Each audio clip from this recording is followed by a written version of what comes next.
परी बन गई बहू। पुष्पा जी का बेटा अमन पूरे 30 साल का हो चुका था। पुष्पा जी के परिवार में उनके पति और इकलौता बेटा अमन ही था। पुष्पा जी अपने बेटे अमन की जल्दी से शादी करवाना चाहती थी, लेकिन अमन था कि उसे कोई लड़की पसंद ही नहीं आ रही थी, क्योंकि अमन जो नौकरी करता था उसमें उसे बहुत ज्यादा तनख्वाह नहीं मिलती थी। एक दिन सुबह के वक्त अमन के पिता कहते हैं, अरे अमन बेटा, तुम जल्दी कोई नौकरी बदल लो। इतनी कम तनख्वाह में तो तुम्हारे लिए लड़की ढूंढना बहुत मुश्किल होता जा रहा है। पापा, आप तो जानते हैं ना मैं कितनी कोशिश कर रहा हूँ, लेकिन इस वक्त तो लोगों को नई नौकरी मिलना तो दूर, पुरानी नौकरी बचाना भी मुश्किल पड़ रहा है। हाँ, वैसे बात तो तेरी ठीक है बेटा, लेकिन क्या करें, तेरी उम्र 30 साल की हो गई है और अगर जल्दी तेरी शादी हुई नहीं तो क्या होगा आगे चलकर। अरे मम्मी पापा, मैं बार बार शादी की बात सुनकर बहुत थक गया हूँ, और ये सुबह ऑफिस जाते वक्त ये सब बातें नहीं हो तो बेहतर है। लेकिन मैं भी क्या करूँ बेटा, अब मैं भी बूढ़ी हो चुकी हूँ। जल्दी से घर में बहू आ जाए, घर के काम काज में मेरा थोड़ा हाथ बंटवा दे तो मुझे भी कुछ सहारा मिले ना। मैं समझता हूँ, लेकिन मैं क्या कर सकता हूँ। कभी आपको लड़की पसंद नहीं आती और कभी मुझे। अच्छा चलो, कोई बात नहीं अमन बेटा, अभी तुम आराम से ऑफिस जाओ। मेरे दूर के एक दोस्त हैं, उनका फोन आया था, उनकी रिश्तेदारी में कोई लड़की है, कल हमें उसे देखने जाना है। फिर से लड़की देखने जाना है पापा? मैं परेशान हो चुका हूँ ये बार बार नई नई लड़कियां देख देख कर। अरे अब ये तो करना ही पड़ेगा ना, तुम्हें इसमें भी कोई परेशानी है? नहीं माँ, कोई परेशानी नहीं है। ठीक है, मैं कल आपके साथ लड़की देखने चलूंगा। अमन परेशान होकर अपने ऑफिस चला जाता है और अगले दिन अमन और उसके मम्मी पापा लड़की देखने के लिए लड़की वालों के घर जाते हैं। लड़की की माँ कहती है, ये हमारी बेटी है सुधा, बहुत संस्कारी है हमारी बच्ची। जी हाँ, आपकी बेटी तो दिखने में भी काफी अच्छी लग रही है। भाई मुझे तो ये बहुत पसंद है। अब आपको भी हमारा बेटा पसंद हो तो आप भी बता दीजिए। देखो बहन जी, दिखने में तो आपका बेटा भी काफी अच्छा दिखता है, बस अब यही जानना बाकी रह गया है कि आपका बेटा कमाता क्या है।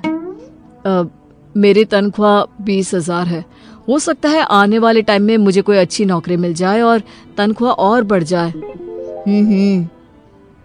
जी हाँ, मेरा बेटा पूरी कोशिश कर रहा है और बहुत जल्दी उसको अच्छी नौकरी भी मिल जाएगी।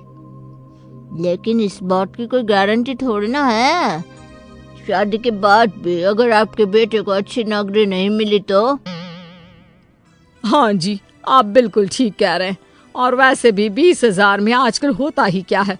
माफ कीजिएगा भाई साहब, हमें ये रिश्ता मंजूर नहीं। देखा माँ, मैंने आपसे पहले ही कहा था, जहाँ आपको लड़की पसंद आ जाती है वहाँ पर मेरी कम तनख्वाह के चलते कोई शादी करने को तैयार नहीं होता। ये सारी बातें हम घर चलकर भी तो कर सकते हैं। अमन, गुस्सा करने का कोई फायदा नहीं। अमन अपने परिवार के साथ वापस घर लौट आता है। कुछ दिनों के बाद पुष्पा जी एक नया रिश्ता लेकर अमन के पास जाती हैं। अमन बेटा, देखो मेरी सहेली की बेटी है, इसका रिश्ता आया है तुम्हारे लिए। ये लोग कल ही हमारे घर आ रहे हैं। ओहो, फिर से लड़की देखनी पड़ेगी क्या? एक आखिरी बार, और मुझे लग रहा है कि इस बार तुम्हारा रिश्ता जरूर हो जाएगा। अगले दिन पुष्पा जी की सहेली अपनी बेटी को लेकर उनके घर आती है और दोनों परिवारों में आपस में बातचीत होती है। देखो, मैं पहले ही तुम्हें बता देती हूँ कि मेरे बेटे की तनख्वाह बहुत ज्यादा नहीं है, लेकिन इसमें कोई बुरी आदत नहीं है। मेरा बेटा बहुत संस्कारी है। अरे बहन जी, क्या फर्क पड़ता है अगर आपका बेटा 20,000 रुपए कमाता है। लड़का भाई अच्छा होना चाहिए, पैसों का क्या है, वो तो बाद में भी कमा लेगा। ये हुई ना बात, फिर तो हमारे बच्चों का रिश्ता जरूर पक्का हो जाएगा। बस अमन अपना जवाब बता दे। अमन बेटा, तुम्हें मेरी बेटी पसंद तो है ना? क्या मैं इस बात का जवाब 1-2 दिन में दे सकता हूँ? मेरा मतलब अभी मैं कुछ डिसाइड नहीं कर पा रहा हूँ। इतनी जल्दी कुछ भी कहना मेरे लिए मुश्किल है। पुष्पा जी की सहेली अपनी बेटी के साथ अपने घर वापस लौट जाती है। उनके जाने के बाद अमन नाराज होते हुए अपनी माँ से कहता है, क्या माँ, आपने देखा वो लड़की दिखने में बिल्कुल खूबसूरत नहीं है, मुझे नहीं करनी उससे शादी। तुम्हारी बात तो ठीक है बेटा, लेकिन अब हमारे सामने कोई चारा भी नहीं है। उस लड़की को तुम्हारी कम तनख्वाह से कोई फर्क नहीं पड़ता। मेरे हिसाब से तो ये बहुत अच्छा रिश्ता है। लेकिन अमन पुष्पा जी की सहेली की बेटी के साथ शादी करने को तैयार ही नहीं होता। फिर से वही बात हो गई। कभी लड़की सुंदर नहीं मिलती, और अगर लड़की सुंदर मिलती है तो तुम्हारी तनख्वाह की वजह से रिश्ता नहीं हो पाता। अमन अपने मम्मी पापा की बातों से परेशान होकर घर से बाहर निकल जाता है। रात बहुत हो चुकी थी। अमन बहुत परेशान था। वो एक पार्क में जाकर बैठ जाता है। तभी पार्क में पीछे झाड़ियों से किसी के रोने की आवाज उसे सुनाई देती है। कौन है? कौन वहाँ रो रहा है? मैं हूँ, इन पेड़ों के पीछे। अरे लेकिन तुम कौन और पेड़ों के पीछे क्या कर रही हो? तुम तो दिखने में किसी परी की तरह लग रही हो। मैं परी ही हूँ, मेरा नाम परी है। अरे तुम्हारा नाम क्या? तुम तो बिल्कुल परियों की तरह खूबसूरत हो।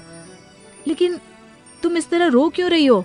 और इतनी रात को पार्क में अकेले क्यों बैठी हो? मेरा इस दुनिया में कोई नहीं है। मैं एकदम अकेली हूँ। मेरे माँ बाप दोनों का निधन हो चुका है। कुछ गलत लोगों ने मेरा पीछा करने की कोशिश की तो मैं यहाँ आकर छुप गई। अरे लेकिन तुम यहाँ कब तक छुपी रहोगी? तुम यहाँ पर सेफ नहीं हो। तो क्या करूँ, कहाँ जाऊँ? मेरे खुद समझ में नहीं आ रहा। अरे रो मत, एक काम करो, तुम मेरे साथ मेरे घर चलो, वहां पर तुम सुरक्षित रहोगी। अमन उस लड़की को लेकर अपने घर आ जाता है। उस लड़की की खूबसूरती देखकर पुष्पा जी हैरान हो गई थी। वो लड़की 4-5 दिन अमन के घर पर ही रहती है। उस लड़की का व्यवहार देखकर अमन के पिता भी बहुत खुश थे और इसीलिए एक दिन सुबह के वक्त, देखो बेटी, मैं ये तो नहीं जानता कि तुम कौन हो, लेकिन मैं तुम्हें अपने घर की बहू बनाना चाहता हूँ। हाँ, मैं भी कब से वही बात सोच रही थी, लेकिन फिर मुझे लगा पता नहीं परी को अच्छा लगे भी या नहीं। मुझे इस बात से कोई ऐतराज नहीं है। वैसे भी आप लोगों ने मुझे इतना प्यार दिया है, लेकिन अगर अमन जी कहेंगे तो ही मैं उनसे शादी करूंगी। मैंने तो जब तुम्हें पहली बार देखा था ना, तभी अपनी पत्नी बनाने का फैसला कर लिया था। तुम हो ही इतनी खूबसूरत, और फिर तुम्हें मेरी कम पैसों वाली नौकरी से भी तो कोई परहेज नहीं है। नहीं, मुझे आपका परिवार बहुत अच्छा लगा और मैं हमेशा आप लोगों के साथ रहना चाहती हूँ। और इस तरह पुष्पा जी को परी के रूप में एक बेहद खूबसूरत बहू मिल गई।